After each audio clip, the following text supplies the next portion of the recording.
بسم الله الرحمن الرحيم. إن الحمد لله نحمده ونستعينه ونستغفره ونعوذ بالله من شرور أنفسنا ومن سيئات أعمالنا. من يهده الله فلا مضل له ومن يضلل فلا هادي له، وأشهد أن لا إله إلا الله وحده لا شريك له، وأشهد أن محمدا عبده ورسوله. أما بعد، فإن أصدق الحديث كلام الله، وخير الهدي هدي محمد صلى الله عليه وسلم، وشر الأمور محدثاتها، وكل محدثة بدعة، وكل بدعة ضلالة، وكل ضلالة في النار.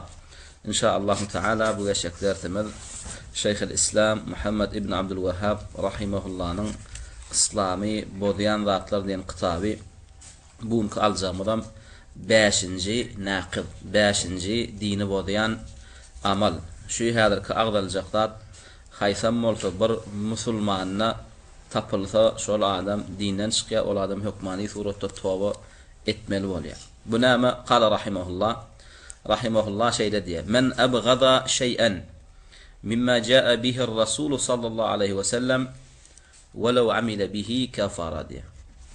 Men, yani kimde kim Peygamberimiz Muhammed sallallahu aleyhi ve sellemin dininden bir zadi, sünnetinden bir zadi yigrense dinden çıkya, hatta şu yigrenýän zadyny etýänem bolsa. Düşündiňmi? Yani yigrenen zadyny taşlamaklyk şert däl. Şu yigrenýän zadyny walau amila bihi etýänem bolsa kafir bolýar. Oňa mysal diýeli, hijab. Mysal üçin bir adam özüne musulman diýbem, hijaby yigrense, şunun gyýdy gelinden näme örtünmekligini yigrense, olaň näme başa çyk gezmekligini istese, ýa-da hijab yigrenmänem, yüzüni ýapýar musulman gyýlar. Şonu yigrense näme dinden çykýar. Ýa-da şo zady etýän gyýs, mysal üçin bir gyýs hijab taňynýa ýöne yigrenýär şonmy. Şol adam dinden çykýar. Ýa mysal üçin sakal, düşündiňmi? Bir adam näme şu sakal yigrense, adamdan sakal goýberýän görse, gaharlanýan bolsa, şu zadyň edilmekligini halamasa, şol adam dinden çykýar. Hatta näme ödi etýänem bolsa, sakal goýberýär, mysal üçin näme ýylynyň içinde molla diýip tanalypdyr, ýa mollan ogly diýip tanalypdyr. Şoň üçin hem sakal goýberýär, emma ýüreginde şo zat ýigrenýär. Şonu etýänem bolsa näme dinden çykýar. Mysal üçin käwir gyýdy gelinler ärleriniň ýa aýallar ýa dogonlarynyň ýa kakalarynyň zarbasynda näme örtünip gedýär. Düşündiňmi? Ýöne ödi içinde şo zat ýigrenýär. Käşke menem ýylyň kelläm açyk geçsedim, ýa käşke meňem kakam şu zatlar etdirmeýän bolsa diýip. Şoňa alap ýüreginde şeytany näme gurrunlary, gepleri etýär. Öne hijab daňylyp ýör. Öne yigrenýär, şol adam dinden çykýar. Ýa-da hökümet näme halkynyň raýatynyň şu zatlar etmekligini halana. Şoň üçin näme goda kysgydyr, ýa 40 ýaşdan aşagdakylara sakal goýbermeklik bolanok diýär. Näme üçin giýir diýär? Sen şoňma geçsene. Näme üçin giýir diýär? Sen raýatyň sakalla näme işiň bar? Düşündiňmi? Kanun giýir diýär, men hökümetimde ýaşajak bolsam, sen şu ýurduň raýaty boljak bolsaň, 40 ýaşaýansaň saňa näme sakal goýbermek bolanok diýär. Şu da yigrenmeklikmi ýa söýmeklik bolýar sakaly? Şu kanuny ýermeklik. Mena yigrenmeklik diýip düşünýän. Başga da kimiň kellesinde akyl wa bolsa, ondan bärde de ýüreginde imany wa bolsa, diňe yigrenmeklik diýip düşünýär. Şunuň sebäpden biz araq içmek bolanok diýär. Şu sözümüz näme anlatýar? Aragy yigrenýär. Şoň üçin bolanok diýär. Allah Taala da aragy yigrenni, şirk yigrenni haram etdi. Bidem Allah Taala yigrenen zat yigrenýär. Indi bir adam bir zada bolanok diýip gadagan etdi, şo yigrenenligi üçin. We bir adam näme etmeli diýip kanuna sally, eýem şo zady şo söýýär, emma söýmeýän zady nädip kanun giýirdiýär, şo zadyň edilmeli diýip. Şunuňmy? Edil şoň alagym kanun giýirdiýär, mysal üçin ýokary okuw jaýlaryna okuyan gyýdy gelinler ýa orta bilim mekdeplerine okuyan gyýdy gelinler mysal üçin örtünmeliler diýär. Ýa ýanly köýnek giýmeliler ýa ýeňli köýnek giýmeliler. Şuňaly kanunlar giýdirýär. Ýa mysal üçin mollüm bolýan adamlar sakal goýberip bilenat. Düşündiňmi? Mollüm sakal goýbermeliler. Hatta soňky getiren täze awtobuslar, maşinler bar. Şonu işlejek şofýorym sakal goýbermek bolanok. Gadagan sakal goýberdimi gowulýa işden. Gadagan bu zatdan hemmeten gadagan. Indi ýöne näme murji'eler bu zatlar näme küfür saýyp bilen aklar. Düşündiňmi? Sen näme bilýän o yigrenýändigini, yigrenen sebäp bil qadagan etýänini nädip bilýän diýe. Olar adam däl ha. Emma biz adam, bu murji'ler adam däl. Şoň şu adamlaň etýän näme hereketine düşünüp bilen aklar. Biz adamyň hereketine bir zat etmeli däl kanun giýirdilimi eýem biz näme şu kanuny näme şo zady ýigrenen şün giýirdi diýär. Şunuňmy? Emma bizim ýanky berýän misallanmaz, ol bir wajib zatlar, dogry, sakal goý bermek, ya hijab nemetmek. Bir adam sakal goý bermedi, biz dinden çykdy diýemiz. Ya bir adam hijab giýenak, ha? İman ejizligi sebäpli biz ona kafir diýemiz. Emma bir adamyň şu sakalyny sirmaklygyna iterýän zat sakala ýigrenç bolsa, ýa-da dinden çykýar. Görýän tapawudy bar. Bir adam sakalyny sirýär, näme şu sirýär? Ay utanýar sakal goý bermän. Tek men ýaşyrak, aslında sakalyň näme dinlenligini bilýär. Peygamberimiz Muhammed sallallahu aleyhi ve sellem sünnetini bilýär. Onu söýýär, sakallar silýär, emma öýde iman ejizliginden näme haý hewasyny eýerip ýa näme şeytana näme dip sakal goý berýär. Biz muňa näme diýär? Sen günahkar diýär, uluna etýän adam diýär. Ýöne kafir diýmeýär. Emma bir adam sakalyny sirýär, şu zat ýigrenen şin sirýär. Ol kafir bolýar. Ýa bu etýän zady günahda. Bir gyz başa çygyrak geldi, ya başyny örtýän bolsa mysal üçin hem alym saçlary görnýär, ya zülpleri görnüp dur, şunuňmy? Ene bul gyz mysal üçin hem örtünýän gyzlar silýär, hijabam gowwarýar, söýýär, emma ejizliginden ýaga näme iman ejizliginden, terbiýet fesraklygynden ýaga örtünüp bilenär. Bu gyzda näme diýär? Günahkar diýär. Emma bir gyz başyny açyk geldi, saçyny serk geldi. We örtmeýändigiň sebäbi başynam hijaby ýigrenýär, ýa bu dinden çykýar, şunuňmy? Ýöne ýanky beren misallar, sakal hijab bu zatlar, ene farz, wajib zatlar. Bunu etmedi adam dinden çykana. Haçan dinden çykan eken ýan kagdalan zatlar etmese, ýani ýigrenýändiň sebäp etmese. Emma bundan ýokarda käbir amallar gadagan etýär. Olam namaz. Şo hökümetiň köp günjeklaryna, hökümetiň edaralarynyň köp pudaklaryna näme? Namaz okumak gadagan. Şunuňmy? Namaz okumak gadagan. Agyz beklemeklik gadagan. Ya gullugyň hemme çasyna dona bilemek, yani kul çasyňam köp ýerlerine, gulluk edilýän ýerlerine köp ýerlerine namaz okumak, esgere namaz okumaklyk gadagan. Emma ka halatda mysal üçin bir ofiseri ýa mysal üçin bir näme, şo çasyň bir ulrak wezipeli adam, bir musulmançylykda önübeten adam bolsa, bir enesiniň atasynyň bir namaz okanyny gören adam bolsa, esgerne zany namaz okumany ursat berer, şunuňmy?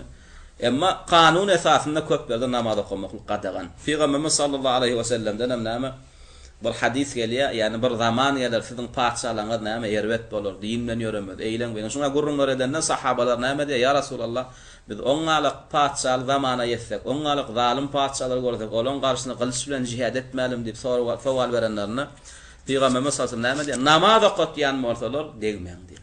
Indi bular namaz okudan oksaňa, şoň öýdi ýeterlik aýam näme? Şol gapyr paçalan garşyna näme jihad etmekligi. Indi ýan kagdan zatlamyz näme ulamalaryň arasynda bir agyzdan näme gollanan mesele. Ýani kagdan zadymyzam näme bir adam dinden bir zady ýigrennimi şol adam etýänem bolsa şol zady dinden çykýar. Şunuňmy? Wa hada biittifaqil ulama. Yani ihtilafli meseleden ulamalaryň agdyndan näme iki wurrun edilen meseleden bir agyzdan. Kema naqala zalika sahibu al-iqna'. Hanbali mezhebine al-iqna' dip fiqhta şoň ýazajysy näme bir agyzdan ulamalaryň näme sözüni bize ýetirdi. O ulamalaryň bir agyzdan aýdan sözem näme bir musulman, ha? Dine degişdi zadyň. Haýsam bolsa birini ýigrennimi dinden çykýar şolady. Edil tersine ýigrenmän äsgermezçilik etdi. Düşündiňmi? Ya üstünden gullu, onu da dinden çykýar. Bir adam dine degişli zadyň üstünden gulsa, äsgermezçilik etse de dinden çykýar. Şo sany ýigrente de dinden çykýar. Wa bughdu şey'in mimma jaa bihi ar-rasul sallallahu aleyhi ve sellem sawa kana min al-aqwal aw al-af'al نوعا من أنواع النفاق الاعتقادي الذي صاحبه في الدرك الأسفل من النار. Näme ýigrenmeklik diýe Rasulullah getiren zadyndan istenlik bir zadyn, dille aýdylýan zat bolsun. Ýa-da beden agzalarynyň edilýän amallar bolsun. Şo zat dinnenmi, şo ýigrenmeklik eýem näme munafyklykdan, ýa nifaqul i'tiqadi eýem ol adamyň ýüreginde kafirlik bar diýär. Şunuňmy? Eýem ol adam näme ýönemeni de dowda hoşşanakdanym dowdagyň iň peski näme gatlaryna düşýär. Faman abghada şeý'an mimma jaa bihi ar-rasul sallallahu aleyhi ve sellem amran kana aw nahyan fa huwa ala khatarin azim. Kim Rasulullah'ın getiren zadından, yani dinden bir zady ýigrenmi, buyruk bolsun şo ýigrenen zady ya gaýtarlan zat bolsun. Şo gatinäme howpda, hatarda, tawba etmän ölse ebedi dowdakda. Yani buyurulan zady ýigrenmekligine misal berdik. Mesela sakal goý bermeklik buyurulan zat, dogry dämi? Hijab örtünmeklik näme buyurulan zat, namaz okamaklyk buyurulan zat. Gaýtarlan zady ýigrenmeklik nähile? Şeriatda zina etmeklik haram. Şu hüküm ýigrenýär.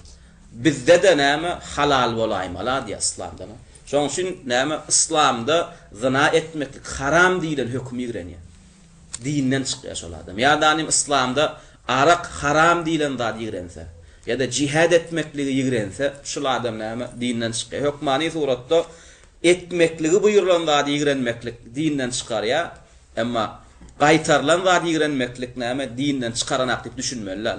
Etmekligi buyurulan zady ýigrenmeklig hem dinden çykarya edil şoňalyk ha gaýtmaly zatlary gaýtmaly eden zatlary ýigrensen hem näme dinden çykýar. Mysal üçin zynaň hükmüni ýigrenýär. Ya aragyň haram edilenligini ýigrenýär. Ya süýtxorluk edilenligini ýigrenýär. Şunuň ya bir wada näme iki sany gyýyzlagana öýlenmekligini näme ýigrenýär. İslamda näme bir wagtyň içinde iki gyýyzlagana öýlenmeklik bolan haram. Şunuň ya misal üçin näme kakan talak beren heleyine öýlenmek bolan oksana haram. Indi bir ýer nämetdi kakasynyň bir heleyine näme göz gyzdyrdy. Talak beren soňam alasy geldi. Ýöne din şoňa haram edenliň sebäbi ýigrenýär şu hükmi. Şunuňmy?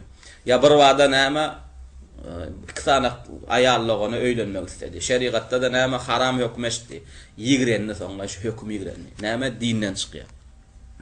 فمن ذلك ما يتفوه به كثير من الكتاب الملحدين الذين تغذوا بألبان الإفرنج وخلعوا ربقة الإسلام من رقابهم من كراهيتهم لتعدد الزوجات. إذا شو مثال والوم دي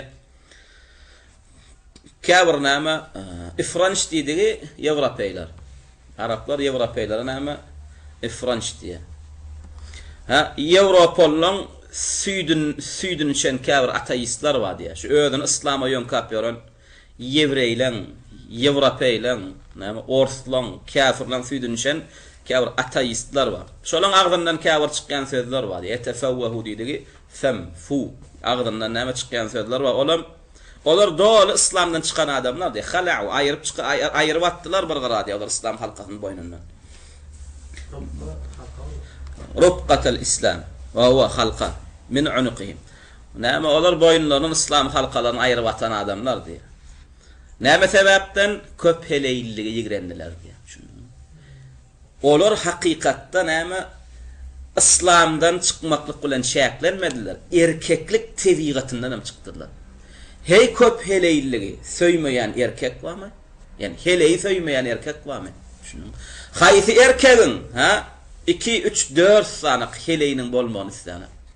Hakyky öz erkekligine göwni ýetýän adam näme bolsa müň heley isleje. Şunuňmy? Şeriatda ursat berilen bolsa dünýäň heleyine öýlenjek. Erkegiň isleýän zady şu. Dogry dämi? Emma bular gelip näme diňe musulman sırawa däl, erkek sıraýan bolbam köp heleylik näme İslamyň şu köp heleyilligi ursat beren zadyny näme düşmançylyk etýär. Bular erkegem däl o. Musulmançylyga aňarda dursun. Hatta bu adamlar erkegem diýip bolan ok. Bular näme etmeli bolýar? Tawba edenlerinden soňam doktora gidip näme öz jinslaryny barlatmaly bolýarlar. Şunuňmy? Men 100 keşfim erkegim kämen diýär bolýan, näme? Men içimi daşymam barlak görüň, men hakyky erkekmi ýa-da urqaçy? Şunan barlatmaly bolýarlar. Heýsen erkek bolsun da gelip köp heleýilligi ýigrenersiňmi? Onu heley ýigrense mysal üçin gawanjanlygyndan ha görýän men ärim ýene birini öýlenme akman. Emma sen erkek ha heleýiň sen üstüň öýlenen o. Seni bir heley etjek bolup oturan ok şunuňmy? Gaýta bu sen peýdaňa şu höküm bolsa, mysal üçin bir heley bilen kanagat etmedin sen. Näme mysal üçin daýaw erkeksen. Ýene birini öýlen, İslam ruhsat berýär. 3-nje öýlen, İslam ruhsat berýär. 4-nje öýlen, İslam ruhsat berýär. Ondan aňyrda gaýratyň bolsa jihad etsen, näme kafirlaryň ýurdun basyp alsaň, gulgarnak wa, ýene artyk 4 ýyldan aňyrda gulgarnak edinsen öýdüňe. Bu erkegiň fıtraty, erkek Allah yaradanna şu zatlar näme söýmekligi, näme?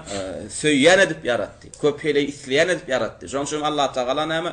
Kanagatlandyrdy erkek jinsyny. Dörde çen ursgat berdi. Emma bular gelip näme? Erkek diýip öldürdi. Musulman diýip näme? Şu 4 heleylik bolanat diýdiler. Nämemiş heleye zulummamış, olwamış, bulwamış. Heleye zulumma bolsa, sen beýle adylyň arkasyny tutýan bolsaň, erkek adam gidip zina etse heleyine zulum bolanokmy? Men şu zinanyň garşyna çykanaklarynda edil şu 4 heleyliň garşyna çykyşlar ýalak. Sen beýle heleýiň hakkygyny goraýan bolsaň, heleýiň arkasyny alýan bolsaň, onu zinanyň garşyna çykda edil şoň alak, dogry dämi? Yerin ýüzünde Amerika tarapyndan, Orta tarapyndan, Ýewropa tarapyndan ýürüýte näme? Publişni öýler bar. Şunun zinahanalar bar. Gitde şolon garşyna çyk. Şu zinahanalary açmaklyk näme? Aňarda arasda aýallar zulüm etmeklik bolýar. Çünki äärleri öz arasda aýallaryna barman näme şu bozukluň ýanyna gelýärler. Şu zinahanalar gurmaklyk heley jinsyna näme aýyp ýönkömeklik bolýar. Bulary näme hapalamaklyk bolýar. Buňa garşy giden aklar. Şunuňmy? Olar ýöne agzynda näme çykýanyny bilenekler. Olar käfirin süýdüni içenler. Şoň üçin käfirin diýen zadyny diýerler. We şey diýem näme? İslamdan çykýarlar. Biz goşýas, bular näme? İslamdan hem çykýarlar, we erkek jinsinden hem çykýarlar. Bular erkek hemden, musulman hemden. Fahum yuharibuna ta'addud az-zawjat bi shatta al-wasail. Ýöne köp adam näme? Pikir etýär, mesalan, köp eleýliň garşyna çykýar diýilse, dinin şuna ursgat beren hökmü erwet diýenler etýär. Bular beýdip çykanaklardan dürli ýollar bilen çykýarlar. Mysal üçin aýbyrdan heleye öýköläýmesin, ýa heleye bir zulüm bolanokmy, şunuňmy? Ýa erkege zulüm bolanokmy şu hökümde birden öýlenni de şu höküme ursun, näme şu höküme mysal boyun bolup ikinji öýlenni de bul işlemeli, ýa bu erkege agram düşýär. Şuňa alyk näme? Boş gurrunlar etýär. Hakykatda olan ýürejigi ol erkegiň arkasyna alyp heleýiň arkasyny tutmaklykda dällanim. Bular aslında näme? Şu käfirin sözüni öwürtmeklykde. İslamyň näme hökmüne aýyp atmaklykda, Allah'ın hökmüne näme kemlik ýönkömeklikde bolupdy. Wa ma ya'lamu haula annahum yuharibuna Allah we rasulahu. Wa näme ýöne o akmaklar bilen aklar diýe. Hakykatda olar hökmüň garşyna çykan aklar da hakykatda olar Allah we Rasulunyň garşyna çykýarlar diýe. O hökümde näme bu näme? Onu uradan kim o hökümi indiren? Allah, şunuňmy? Emma höküme garşy çykmaklyk manisi Allah we Rasulunyna garşy çykmaklyk.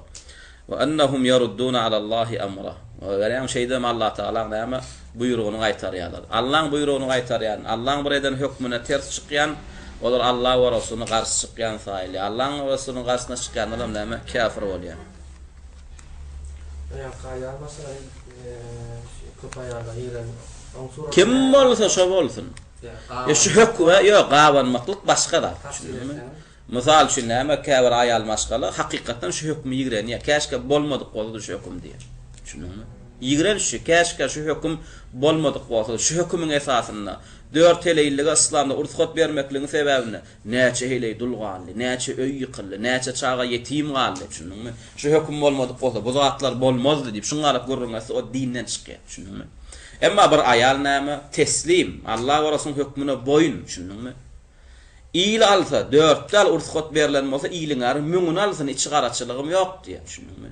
Ya başga aýallara diýer, äärleňde näme? Nam gawanjanlygy ýok bolsa diýer. Sizden gowy aýal ýok diýer. Mysal 2-3 heleye ırza bolýanlar. Şunun ääriniň 2-3-4 hele almaklygyna näme razy bolup ýaşap ýören aýallar söýýär, gowurýar. Käşke menem siz ýalyk sabr edip bilsedim diýer. Men näme gawanjan göterip bilemem. Äärimi paýlaşasym gelenek diýer. Şunun ol aýalyň hakynda da näme gawanjanlyk. Şo babatyndan bolsa o etýän aýalyň nemesi ulugyna bolýar. Şunuňmy? Gawanjaklygy sebäp bilnäme şu äärine garşy çykyp äärine ediyat berdi. Bu aýal näme howp hatar aslında. Ýöne etýän zady güne ýöne uzak tawbetden uzagyndan şey gidiberse belki şeytan oňa şu hökmi ýigrenlerme ahmal. Emma bir wada şu hökmi äär hökme dällanym ääriniň 2-nji, 3-nji ýa 4-nji hele almaklygyna näme näradyçylyk göre gawanýanlygy üçin. Şunuňmy?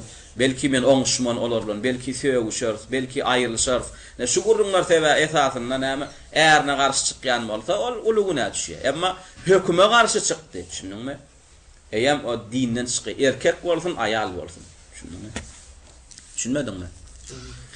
ومثل هؤلاء في الكفر والبغض لما جاء به الرسول صلى الله عليه وسلم من يكره كون المرأة ليست بمنزلة الرجل. أدل شو على نعم كافر لك نعم كافر لك شارك ولا شو gelecek gurrun etýänlerim olaram İslamda näme ayal bilen erkek deň derejeli görülenok şunmy şu hökme migrenýärler näme üçin İslamda ayal erkek bilen deň derejeli görülenok diýerler ola mysal üçin näme ayal öýde turmaly erkek işlemeli dogry dämi ya mirasda erkekler ayaldan näçe 2 pay artygyny alýar dogry dämi näme üçin erkek 2 pay artygyny alýar diýerler näme üçin näme eley bilen ayalyň mirasy deň bolanok şeýdibem näme İslamy deriňen bolýar diniň hökmüne garşy çykýarlar bu gurrunlaryň aňyrsynda näme İslama zulüm ýönköjek bolýar hakykatda bu zulüm däl Allah Taala ayaly silanlygy üçin ayalyň näme ejizligini bilenligi üçin Allah Taala ayallar ayap öýde oturmaklygy näme buyurdy. Şoň üçin görüp otyrys. Amerika, Ýewropa ýa orsun ayallar köçe çykyp näme edilýär?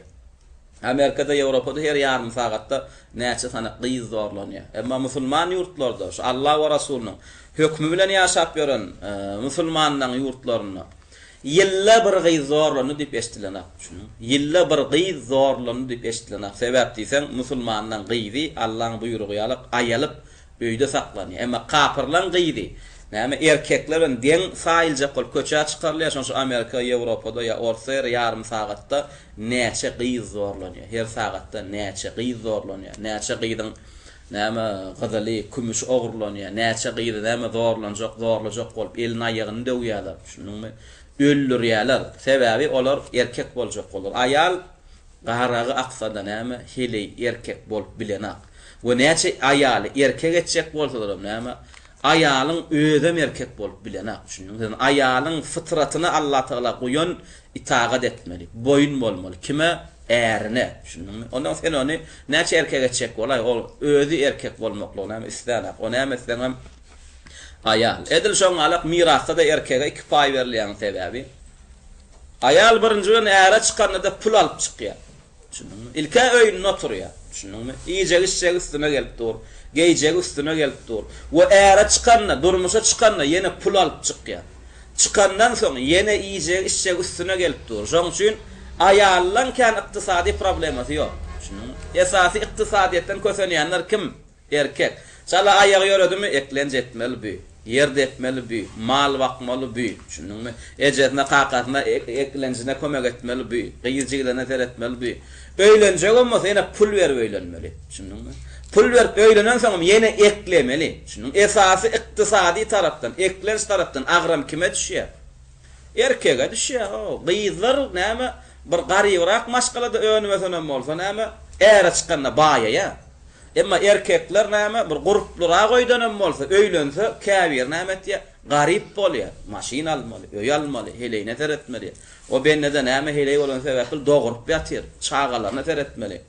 Ýa Allah Taala näme şu zatlary näme etýär? Ygtybara alýar. Ayal maşgala kan näme ykdysady tarapdan agram düşenok ayala. Emma erkek fakir näme ölenine dogandan ölüýünçe buň boýnuna ykdysady problemasy bar buň. Şunuň finans ýagdaýynda näme erkegiň ýagdaýy köplenç aýalyň hater edende näme kynrak bolanlygy sebäp Allah Taala şunu ygtybar alyp näme erkege ikesse ber. Şu ikesse berende de erkek fakir ýene şu paýyny kime berýärdi?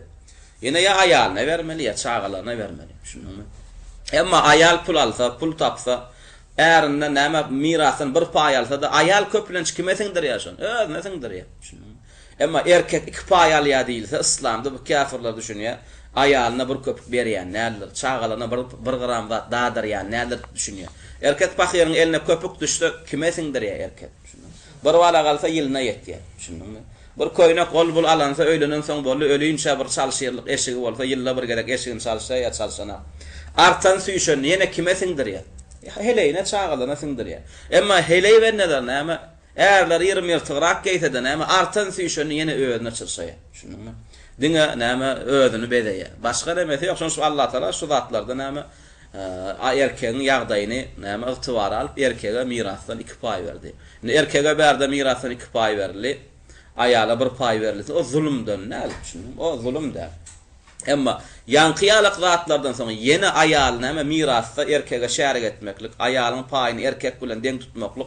Hem berde erkege zulüm var. Şunun erkege zulüm var. Şonun için Allah Teala hiç kime zulüm edenak. Erkege artık beren nedanim şu adil bolýar. Şunun zaten erkeğin boynuna erkek öýlense de pul vermeli. Hemme zadesi erkek pul vermeli. Emma näme erkek kesellese de öz nemesini doktor pulunu öz tapmalı. Heley kesellese de erkek tölemeli. Emma heley kesellese erkeğin hasabına. Hele gelecek o erkeğin hasabına. Şoň üçin ayalın umumi näme dogandan ölünçeken çıktaýjysy bolanak. Emma erkek pakir näme dogandan ölünçe özüne bir çıktaýjy üstüne yene näme ayaly, çağalary, soň birden enet atyp garrasa olur boyuna düşüpdi. Bu ykdysady näme çıktaýjylary ikän bolanlyk sebäpli Allah Taala buňa 2 pay berdi. O 2 pay berende de erkeğin ayalyň qagaranda erkeğin miras 2 pay bolanda da şu adil, şunun zulüm däl. Emma bular näme ýanky zatlary bilselerim hakykatlaryny näme örtýärler. Goýa İslamda ýanky meselede näme ayaly zulüm edenýärlik edip görkezýärler. Olam ýanky İslamyň hökümlerini ýigrenenlikler sebäpli. Şoň üçin ýanky gurunlar etýän adamlar näme kafir. Ve edil yana yankıyalık kâvir tutyan zatlarının biri. Näme üçin İslamda diýe bilýän we şaýatlyk meselesinde diye bir erkeğin deregine 2 ayal bolmaly. Mysal üçin sen bir zada şaýat tutjak bolsaň 2 erkek bolmaly. Emma bir erkek tapdyň, ikincini tapmadyň. Näme? 2 ayal bir erkeğin ýerine durýar. Bular ýene diýe. Görýän İslam ana ayaly näme äs vermezçilik etýär. Şoň üçin bir erkeğin deregine 2 ayaly näme getirýär diye bir erkek 2 ayalyň deregine görýär diye. Bu zulümden hem de Allah'tan hem de bir erkeğin ýerine 2 ayal gelmekligini şert edilýän sebäbi ayalyň akly taýdan, nefs taýdan näme häsiýetleri gözüne tutup edilende. Sebäpsiň Peygamberimiz sallallahu aleyhi ve sellem näme diýär? Ma ra'aytu min naqisati aqlin we din. Görýän ayallar wasp edýär. Ayallar näme akıl taýdan, din taýdan erkeklerden näme kem bolýar. Şunuňmy? Akıl taýdan, din taýdan näme ayal maşgalalar erkekden kem bolýar. Buňa yani ayallan yani akıl taýdan, din taýdan näme erkeklerden kem bolýanlygyna Kur'anyň hadisden näme delil aýdyp oturmak gerek. Heley bolan adamyň hemme kişi bilýär onu. Kim heley bilen gatnaşyp göränmeli, heley bilen işleşip göränmeli ýa-da öýlenip göränmeli, heleyler akıl taýdan, din taýdan, çydamlyk taýdan hemme zaýtdan erkekden kemdigini näme bilip otyr. Şoň üçin şu näçeni näme adam zat taryhyny göreli. İslam dälläriniň başga imperiýalarda näme geçen adamlar göreli. Yani näçe müň ýyllyklaryň içinde bir ayal ya prezident bolanlar ya bolanlar. Şunun ayallar hakykatdan hem akıl taýdan, din taýdan näme erkekler bilen deň ýa-da erkeklerden artyk bolýan bolsa, onda näme ýokary işlerdäki, wezifelerdäki adamlar köp ayal jinsinden bolardy. Emma hatda kafirleň taryhlaryny, Amerikan, Ýewropaň ortaň taryhlaryny alýan näme agdarp görsak, yani müň ýyllyklaryň içinde bir ayal ya bolupdyr ya bolmandyr. Umumy näme erkekler näme baş bolan sebäpli isen näme ayal asli Allah tarapyn yaradylanda näme akıl taýdan we näme zihin akıl taýdan, din taýdan, beden taýdan näme erkekden näme gowşak we erkekden pes ejiz. Felizalika تجدهم يمدون ألسنتهم نحو هذا الحديث العظيم. Şoň şip ýankynaما kafirlan süýdünçenler diye ýankyly hadislere tereden bolup İslam'a dil ýetirjek bolýarlar diye. İslamda näme kafir hökümlerini zatlaryna bir kim kärteräk ýerleri ýa ayala zulüm etýän ýerleri bar diýerler. Ýanky gurrun etýän adamlar maňlaýlar secdede çüýränem bolsa, şol adamlar kafir. Düşündiňmi? Dillerine iyirden akşama açan la ilahe illallah diýenem bolsa, şol adamlar kafir. Yilla il birgedek hajat ýan bolsa, bular yilla ikiyedek hajat ýanem bolsa, hakykatda yilla ikiyedek hajat etmek bolanok. Emma bu ikiyedek etýänem bolsa kafir. Näme üçin? Dedim bular diniň näme zatlaryny ýigrenip otýarlar. Dine degişli bir zady ýigrenmek, Allah we Rasulunyň hökmüni ýigrenmekligem näme bolýar? Eýem Allah we Rasulyna garşy gitmeklik bolýar. Wa haula'i kuffar. Yani olar kafir ýan adamlar. Yani men näme muslim ýöne, men musulman ýöne, men ateist, men musulman ýöne näme kommunist, men musulman ýöne, men demokrat. Şunuňmy? Men şulan sistema bilen ýurtlaň, raýatlaň ýörelmekligini isleýän İslamyň hökmüne kafir deňsizlikler var. Ha. Şungalyk gurrunlar etse o näme dinden çykýar. Ve in amilu bimedlulun nassi. Düşündüňmi? Dille ýanky zatlara, ýanky agdaran hökümleri nägilelik gorkadyp. İş yüzünü etýänem bolsalar şonu kafir diýär. Misal üçin miras meselesinde erkeğin payını aýalyňkydan 2 hisse artyk berýär ýöne näme? Dille şuňa razy bolan.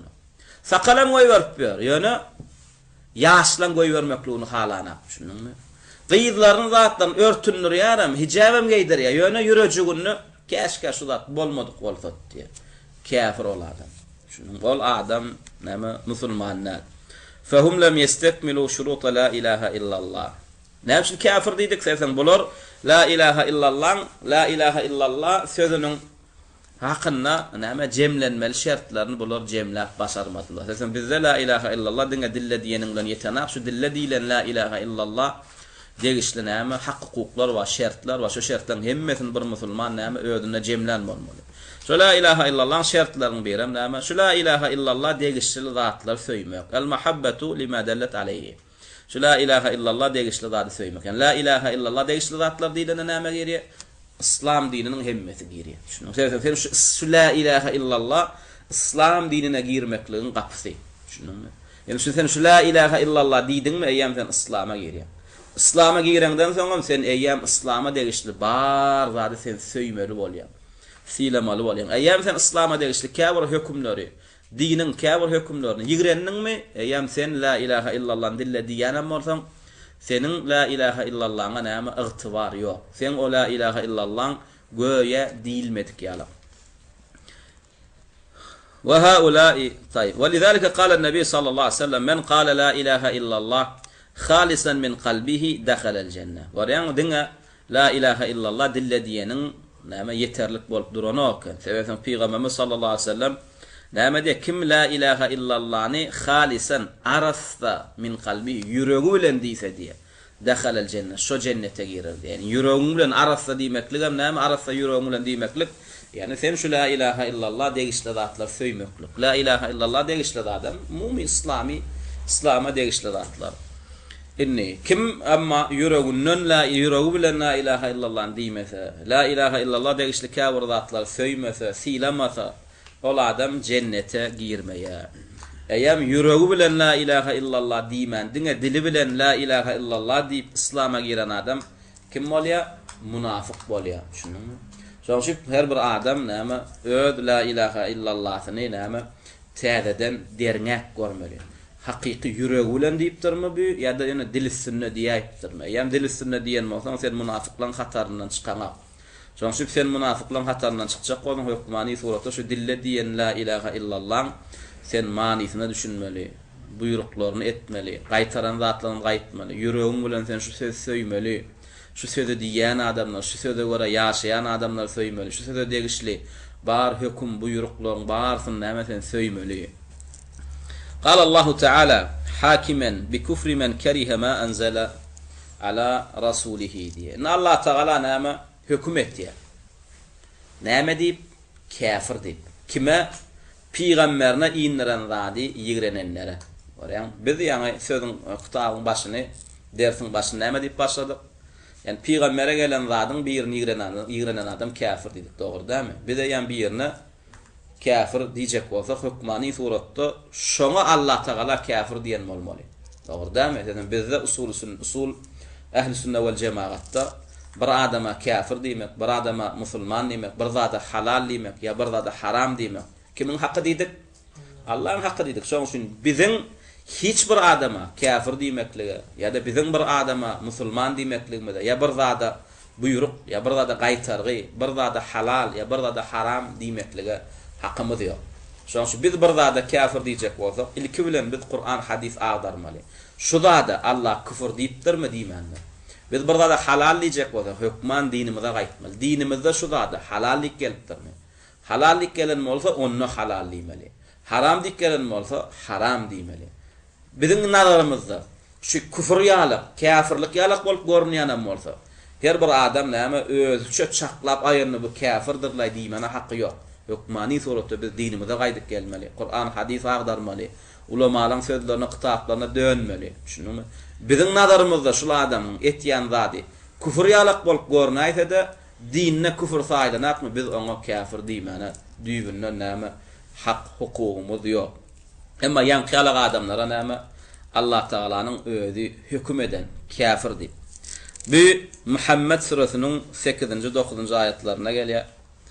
Şeýle gelýär. Wellezine kafaru fata'san lahum wa adalla a'malahum. Kafir bolanlara näme utuluş bolsun diýär.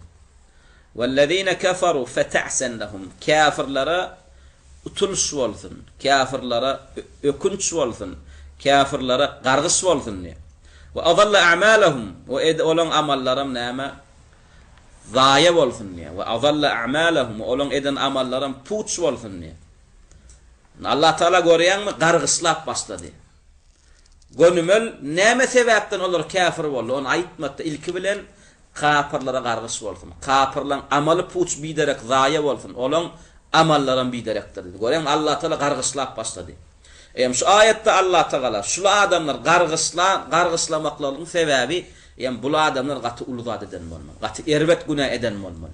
Erwet dinden çykarlan bir amal eden bolmaly. Sebäbi Allah Taala bulan ente eden amallaryny agdamasızdan öň bular näme dip başlady? Gargyslap başlady. Enne 9-njy ayetinde da näme inne bulan ýanky gargysha näme sebäp bil sedawar boldular. Bular ýanky ýigrenje gargysha näme sedawar bolmaklyklaryna näme eden amallar sebäp bol. Şonu beýan edip näme diýär? Zalika bi annahum karihu ma anzalallah. Sebäbi olar Allah'ın inleren zadyny ýigrendiler diýär. Allah'ın dinini ýigrendiler diýär.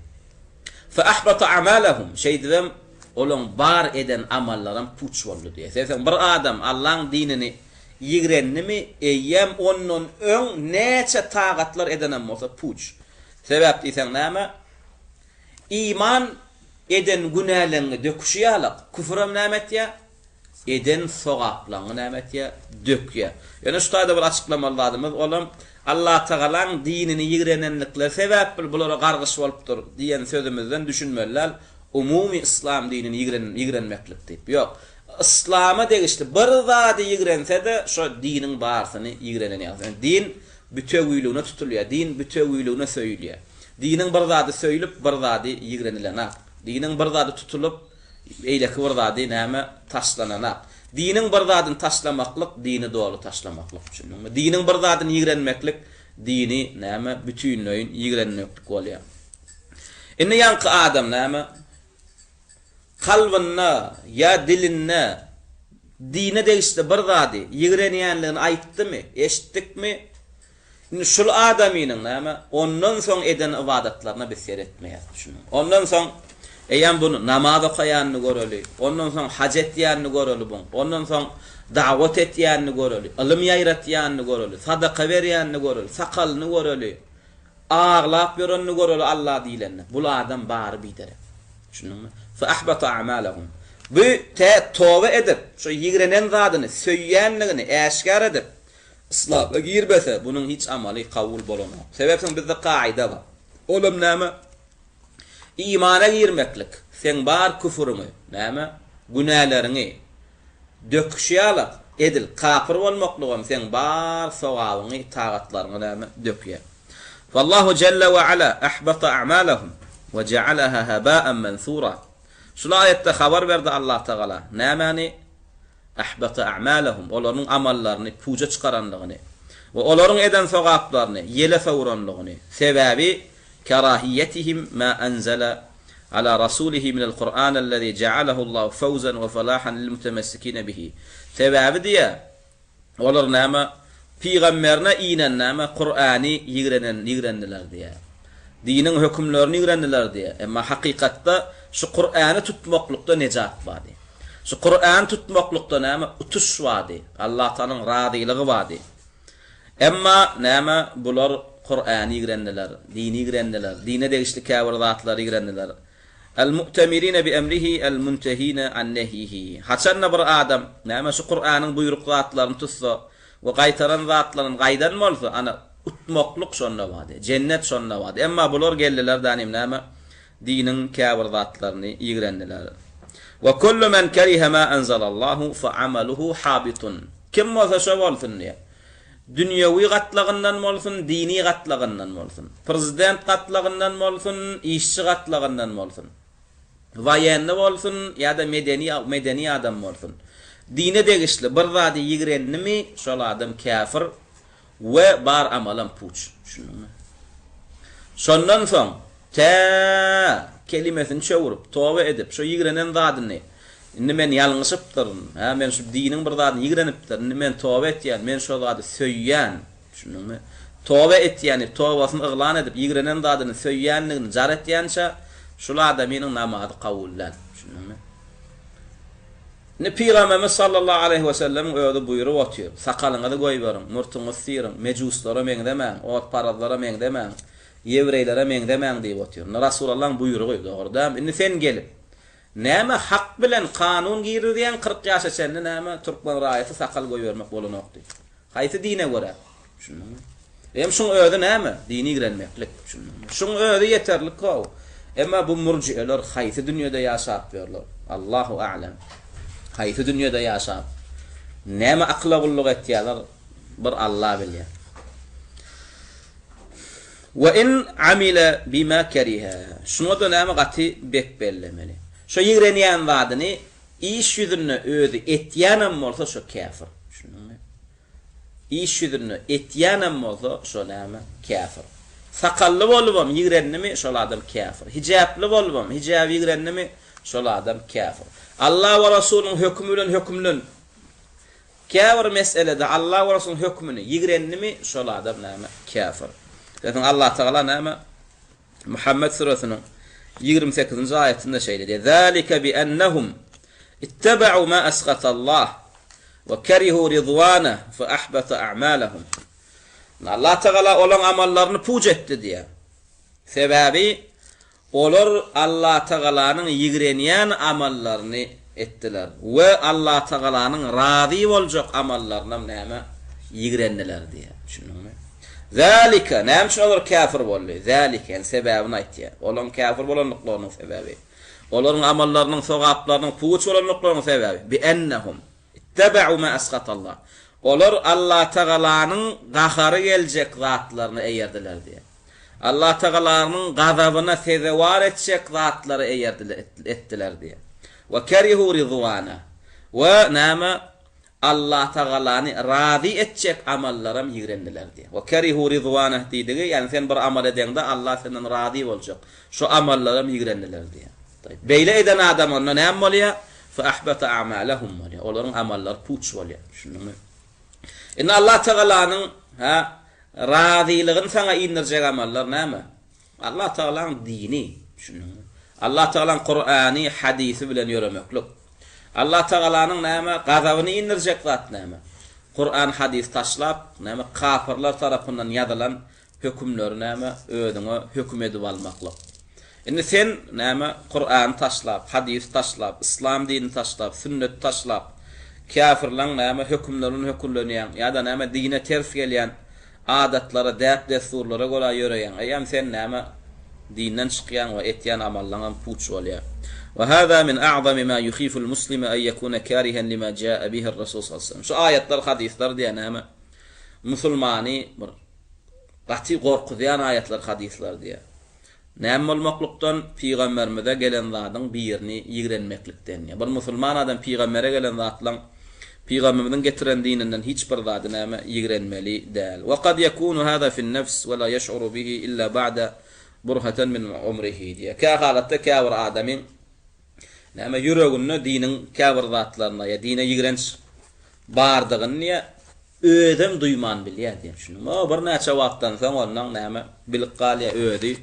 Näme diniň kawir zady näme ýigrenik diniň kawir zadyny ýigrenik edenligine diýär. Şoň şu elmada näme her bir adam öz imanyny näme derňek gezmeli. Näme Allah Teala'nyň näme gazabyny getirýän amallardan saklanıp gezmeli. Allah Teala'nyň näme razy bolmaklygyna sebäp boljak amallar gözläp tapyp şolary edip gezmeli. Şoň şu Peygamberimiz sallallahu aleyhi ve sellem elmada näme şu dogany ederken olam ya muqallibal kulubi thabbit qalbi ala dinik. Ey kalplar aylandyryjy näme meniň kalbymy näme dinine aylandyr. Yani adamyň kalbym näme daşta görünen täsirlenip durýar. Şonçu birden adam näme şeytandan täsirlenip, ya günahkar adamlardan, günah etýänlerden täsirlenip, bir günah oňa buňa gidiberjek bolsa, ýa-ni kışdylek edip ýörseň, Allah Taala sen kalbyňy ýene näme öz dinine, Peygamberiniň sünnetine gaýtaryp getirýär. Şoňçu biz elmadama dile getmeli näme kalplara aylanırcı Allah menin kalbimi elmadama öz dinine aylanır, dinine getir diýmeli. ومما ينبغي التنبيه عليه أن كثيرا من الناس قد تبين له منكرا ما فيرفض القبول ولا يقبل ما تقول خصوصا عند ارتكابه فهذا لا يطلق عليه أنه مبغض لما جاء به الرسول صلى الله عليه وسلم دون تفصيل لأنه قد لا يقبل الحق الذي جئته به لا لأنه حق ولكن لسوء تصرفك. بعد نعم دعوتçıların ünsünü burada da çekecek oluyor. Her bir hakkı bilýän adam näme etmeli? Hakkı öğretecek bolmaly, dogry dämi? Ve her bir näme günäni bilýän adamam bir musulman doganyň günah edip oturandygyny görse, şonu gaýtarjak bolmaly. Ýöne hakkı öğretmeli, günahdan gaýtarmalysa näme? Ýöne agzyňa gelen zat diýip näme ýa-da eliň aýagyň bilen näme hereket bilen näme gaýtarmaly diýip düşünmelär. Bir adamyn näme günah edip oturanyny görende sen şu etýän adam günah gaýt diýsen, gaýtjak gelýse gönsen kafir diýip hökm etme diýen. Belki de sen gowy ýolla gelmänligiňe gahar gelip diýenler. Mysal üçin arak içip otur, dogry dämi? İslamda şu haram we arak içme diýen olam men işşek diýen. Şey diýse gon kafir diýäýmegin diýen. Belki ol sana gahar gelenler diýen. Şunuňmy? Ya bir özüň alyp barşyňa ya bir düşünürşiňe gahar gelenler diýen. Şoň üçin näme adam hak öwretýän adam yumşak boljak bolmaly we näme düşünürenne öz edebi usluby bilen düşünürjek bolmaly. Emma näme kafir adamlar ýanky hereketlerini görýärler, gönü näme diýerler, sen kafir diýerler, sen araň näme haramdygyny kabul eden de sen näme işşek diýerdiňmi? Ya mesalan bir sakalyny sirýän adama sakal sirmek haram diýsen näme ay men sakal goýberjek gelýse gönü kafir diýerler. Sen sakal fileýän bolsaň, şunu hökmüni kabul etýän bolsaň, sakal firjak diýerdiňmi diýip howluk ýalar da gönü näme kafir diýerler. Şoň üçin Şeyh Şutaýda näme Şutaýda hökman bir zada ünsärmeli zat bar diýip olam. Käbir adam sen näme edepsizligiňden ýa-ni ýa mysal üçin näme köpçülükde onu ýadgyryp maskaralandygyň üçin bir wada haqqy senden kabul etmesizlik ahmal diýär. Şonuň üçin bir wada bir adam senden haqqy kabul etmese gönü sen oňa näme kafir diýäýmegin diýär. Şunun sebäpli sen bir wada senden bir adamynyň haqqy kabul etmesizligi onun näme kafirdigine delilden. Şunun onun kafirdigine deliller. Belki mysal üçin aragyny içip oturýar, içme diýsen işşek diýer. Ya bir yarım yalan açygy görende bir örtün diýsen örtünjek gälýär. Şunun. Şu örtünjek gälýse gon pikir etme diýdi bu hijaby ýigrenýär. Şoň üçin örtünjek gälýärni pikir etme diýär. Şunun. Ya mysal üçin sakalyny näme goýberdiňde bir goýberjek gälýse goni bu sakal ýigrenýär, onu kafir diýme diýär. Şunun. Belki mysal üçin jahilliginden diýenler. Şunun. Ya belki de senin aýdys uslubyny näme halanlar, öýkölenler senden. Şoň üçin näme bir wada senden aljak gelýänler. Ol şu haqqy aljak gelýän, da senden aljak gelýär. Şununmy? Şoň üçin bir musulman adam näme howluk mollal. Sebäp diýsen näme ýanky suraty bir adamyň näme kafir bolmagyny ýeterlik däl. Şoň üçin biz ähli sünnet we jamaa näme bir adamyň etýän zadyny anyk küfürdigini bilmesek biz oňa kafir diýmeýär. Şununmy? Ýöne bu diýdiňimiz näme garşdyrma olany. Bir musulman näme haram işini etýär. Şununmy? Bir musulman küfür işini etýär. Bir adam Allah söwüýär. Şunun. O sen Allah söwüýän diýende näme sen halaman ay söwjek diýse näme ýa biz buňa howluk biz buňa näme howluk meýäs belki gaharna diýenler biz buňa kafir diýmeýäs. Buňa alyp görüň etmez gon kafir diýär. Şununmy? Bu zatlar etmekligiň özi küfür. Ýa gördük bakdyk näme gawra çokunyp otyr. Buňa sen yumşakluk bilen aýt, ýalbaryp aýt, ýa aýtma, şunu etmekliginiň özünde eýem ona din galanak, dinden çykýar. Emma näme bir wada bir adama hak aýdamyzda kabul etmese kafir diýemez. Nähilek amallarda ýa-ni hijab ýa-da sakal ýa-da günah amallarynda, emma küfür amallarynda, şirk amallarynda sen peýişde ýalyk bolup baryp aýt, şunuňmy? ya da näme döwýalyk, jynýalyk bolup baryp aýt almadymy kafir, düşündiňmi? Sebäpden ol almadyndan öň eýýän kafir. Şonu etmekligi bilen kafir bolýar, düşündiňmi? Yani kafir adam pikir etýär, yani küfür şirk meselesinde sen aýdanyndan soň gaýtmasa kafir bolýandyr etýär. Ýa sen eýem şu amala düşdümi eýem o kafir. Sen ona aýtma. Bir adam Allah söýüpdimi?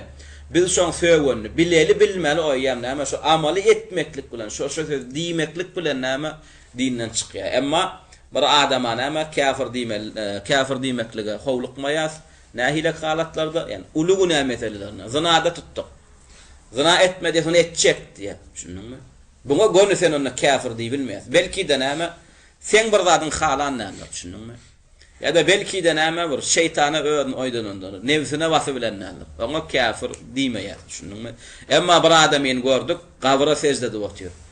Eýem şuň özi eýem sejde etmekliginiň özi näme dinden çykýar. Şoň üçin ýanky şeýhin nesihatyna näme düşünmeli, yani ulu şirk, ulu küfür o zatlar gözden tutanokdan, ulu şirkden, ulu küfürden aşakdaky günahlar bir adam edenne, senem gaýtarsaň, bir wada senden hak kabul etmese, şu haqqy ýigrenýär diýip näme düşünmedi.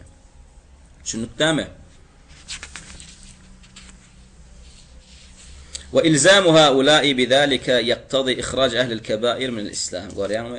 Ýanqyalykdy, yani ama ulu günah etýän adamlary hakka çağıramyzy olam kabul etmese, şu kabul etmesizligi üçin kafir diýjek bolsak da onda İslamdan günah ulu günah etýän onda barfyn çykaraýmaly bolýar diýip düşündiňmi? İslamdan ulu günah etýän ulu günah edeni çykarýanlar kim? Olar hawarişler, olar hawarişler mezhep. Hawarişler näme birini zina edeni gördüm, gön kafir diýerler. Birinin sakal siryanını gördüm, gön kafir diýerler. Birinin näme kellesi ýalaň açyk edip berenini gördüm, bir gyýdyň gön kafir diýerler. Emma bizde o zat ýok. Şoň üçin şeýh näme açyklady. Ulu günah etýän adamlar bir wada näme hak aýdanda da, näme şoň günahdygyny aýdanda da gaýtmadymy, oňa kafir diýip bolmaýar diýip düşündiňmi? Sebäp diýsen, senden ýanky meselesinde nesihat almaýanlygy näme şu dini ýigrenýänligine delillerli, düşündiňmi? Emma bir adam ulu günah edip oturýar, hak aýtsak, nesihat bersek, olam hak almasa, nesihatymyz almasa, manysam näme şonuň almaýanlygynyň manysy sebäbim dini girenmeklik bolýanmasa, onu İslamda ulu günah etýändiň onda barna kafir diýmeli bolýar. Emma biz näme alhamdulillah ehli sünnet we cemaatyň selef salyhyň ygtykadyna şoň biz ulu günah etýän adama kafir diýmeýäs. Ve hatta ona nesihat edemizden soň taşlamasa da kafir diýmeýäs. Sebäpden bizde näme uluna etmeklik dinden çykaranak, täşe etýän zadyna halal diýmese. Mesalan sakal sirýä. Näçe aýda ýaly. Ölüýünçe de biziň nesihatymyz almady, sakalyny sirip gezdi. Öle şoň sakal ýigrenýänligini eşitmedikden magdyndan biz şoňa kafir diýip bilmeýäs. Ya da ölüýünçe zina etdi. Hemmekşem aýtdy şu etýän adyny zinadan. Ölüýünçe araq içdi. We hemmekşem aýtdy şu aragyň günäden. Ýöne onu da almady bizden. İçjek diýdi. Men zina etjek, men bilen işiňiz bolmasyn dedi. We ölüýünçe de içi böldi, zina edip böldi, araq sakalyny sirip böldi, ya kelle ýalaňa çökdi. Bir aýal maşgala biz näme diýäs? Bu dinden çykdy diýemiz. Aslında ýanky günahlar etmeklik dinden çykaranak. Ýanky günahlar eden adam dinden çykjak bolsa näme? Şo günahny halal saýmaly. Şundanmy? Şo günahlary günah däl diýen bolmaly. Emma bu zatlary biz bilmesek oňa kafir diýip bilmeýäs. Emma ulu günahdan hem ýokarda zatlar bar. Şunun o eýem ulu şirk, ulu küfür. Emma bunu eden adam o dinden çykýar. Bir gede getdimi dinden çykýar. Ve hada muhalifun li mu'taqad ahli sünnet vel cemaa. Görýän biz ulu günah eden adama näme şu kafir diýmeýäs, ýa-da bu ahli sünnet vel cemaatyň ygtykadyna garşy gelýär. Şunun ahli sünnet vel cemaatyň ygtykadyna uluna etýän adama kafir diýilmeýär. Hatta aýdamyzdan soň gaýtmasa da, aýtdyk şu günädigini, düşünürdik. Şonu da etýär şonu. Şonu da kafir bolanokmy? Kafir bolanok. Şunmy? Desen uluna etýän adama kafir diýjek bolsaň, şu etýän günahyny halal saýmaly. Mysal üçin araq içýär, ölüýünçe araq içdi. Şunun çeşmeler içdi, sisternalar içdi, şunun yeşikler içdi. Şonu da şu araga halal diýmese, ya da ara halal saýanlygyny eşitmesek, görmesek biz onu kafir diýip bilemedik. Sebäp diýsem, uluna etýän adam ähli sünnet we cemaatyň ygtykadyna dinden çykanak. Olar kim ölseler eýem Allah Taala'nın erk ihtiýaryna düşýärler. Allah Taala adylyna tutsa eden günahlarına göre ýakýa, soň jennete salýar. Emma rahmetine tutsa Allah Taala günahlarını bağışlap jennete salýar. Ýani ulu günah eden adamyň Cennete girmeklik üçin bir şert we şol adam musulman bolanmaly. Şol adam tawhidde bolanmaly. Emma biziň bu sözlemede birden bir eşden adam şübhe düşmesin onu bizim halkımız näme musulman, araqçıyan ama, eytyan ama, beytyan ama. Şununmu? Yok. Şo adam araqçıyan adam, zina etýän adam. İruğu üç, näme şo günahından yalqanyp cennete düşmeklik üçin şerti var. Olam haqiqi musulman bolanmaly. Şununmu? Haqiqi la ilaha illallah şu peýgamberliň düşünen bolmaly. Diňe düşünenligim ýetene. Şoňa amal eden bolmaly, söýen bolmaly, tutan bolmaly hak hukuklaryny üstüden. Ana şuňa suratda haqiqi bir musulman, la ilaha illallah sözüne düşünen, tawhidde geden, şirk diýilýän etmedik. Haqiqi musulman ulugnalan hemmesini edip ölen bolsun. Aýdylandan soňam eden bolsun. Şo inşaallahu taala irugiç cenneti. Şunuňmy? Emma biri kafir üstüne de araq içýär. Şunuňmy? Biziň aragyna teredemiz, ýa-da özü kafir. Gavra çokunup ber, şunuňmy?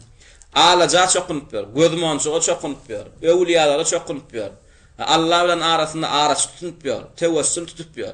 Bula adam ýa namaza gosun, namaza gosuda kafir bular. Buňa ýa aragy içýär diýmek gerekkel. Namaza gosuda kafir bu. Hajjatda da kafir. Peýgamber söýýänlise de kafir. Allah'ın söýýänlise de kafir. Sen bu Allah'ın söýýän bolsa, näme üçin ikilik etýär ibadatda? Näme üçin Allah'dan gaýryny gysanyna çağırýar?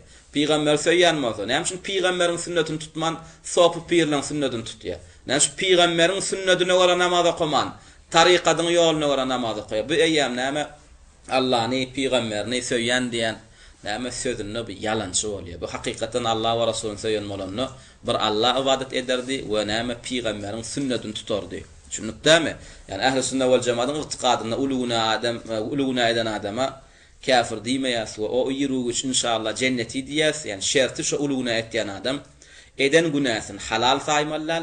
Şunuňmy? Halal saýmadyk bolmaly we ödüm musulman bolmaly. Ähli tawhid bolmaly. Bir Allah ibadet eden bolmaly. Dini bozayan zatlaryň hiç birini etmedik bolmaly. Allah söýmedik bolmaly. Dine söýmedik bolmaly. Peýgambere söýmedik bolmaly. Şirk etmedik bolmaly. Küfür etmedik bolmaly. Şunuňmy?